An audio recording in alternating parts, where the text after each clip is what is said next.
Welcome to the Warframe Weapon Encyclopedia, where today we're checking out the Corinth. You can get the blueprint for the Corinth from the market, and it's on the slightly more expensive side of things because you will need some cryotic as well as 2 nitane extract. The Corinth is a Mastery Rank 8 semi-automatic pump-action shotgun that does primarily puncture damage, with impact and slash not being too far behind. It's also very crit heavy with high crit chance and crit multiplier, and while the status is somewhat low, it's not too bad because you have to bear in mind that you're firing 6 pellets, which then get scaled up by multi-shot. All of that is only for the buckshot though, because the weapon also comes with a secondary fire, which is kind of like an under-barrel grenade airbursting, which does impact damage when you hit something with a grenade, and then blast damage with an explosion that has a range of 9.4 meters and 90% fall off. And here the stats are pretty much reversed, with it having low crit but high status. Now the Corinth isn't just a pump action shotgun, it is a pump action shell-fed shotgun, so you load in 1 round at a time. Plus the airburst is an actual airburst, so you fire it with a secondary fire that it has to fly at least 20 meters to arm and then it explodes. Plus the way the reload works is a little bit more complicated than on most other weapons, because you have base reload speed, which is 1.2 seconds, and then it adds 0.22 seconds for every round, so if you increase the magazine capacity, your reload time is going to go up. Now when it comes to the build on the Corinth, something like this makes the most sense, where you utilize the high crit with hunter munition, so you get slash procs as well, and then you go for viral. This gives you a good combination of upfront damage, because your damage is almost up to 9000 with this setup, plus you have the viral and slash, which scales really well against heavy enemies at high levels. Personally, I'm not a massive fan of this setup, because while the damage is great, the reload is somewhat long and the fire rate could be higher. It's not that big of a deal though. So usually I just run this, which doesn't use any status or hunter munitions whatsoever, and it just runs crit with chilling reload and seeking fury for some extra reload speed as well as some punch through. Now this setup will actually perform much better in low level content. You have far more one-shot potential on the star chart and in early sorties, but once you get to sortie 3 and you start doing some really high level stuff,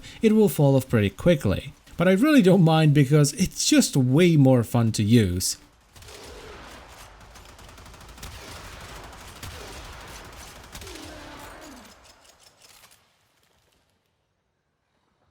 This is one of the guns that I feel everyone should at least try, because while it might not be the best gun in the game, it is really fun. Plus, it will let you know whether or not you want to invest into getting the Corinth Prime, which is just a better version of it. So if you don't have the Corinth yet, just go and get it. It is a ton of fun to use and it does good damage. It is, in my opinion, worth every bit of resource and time you invest into it. Even the nitane.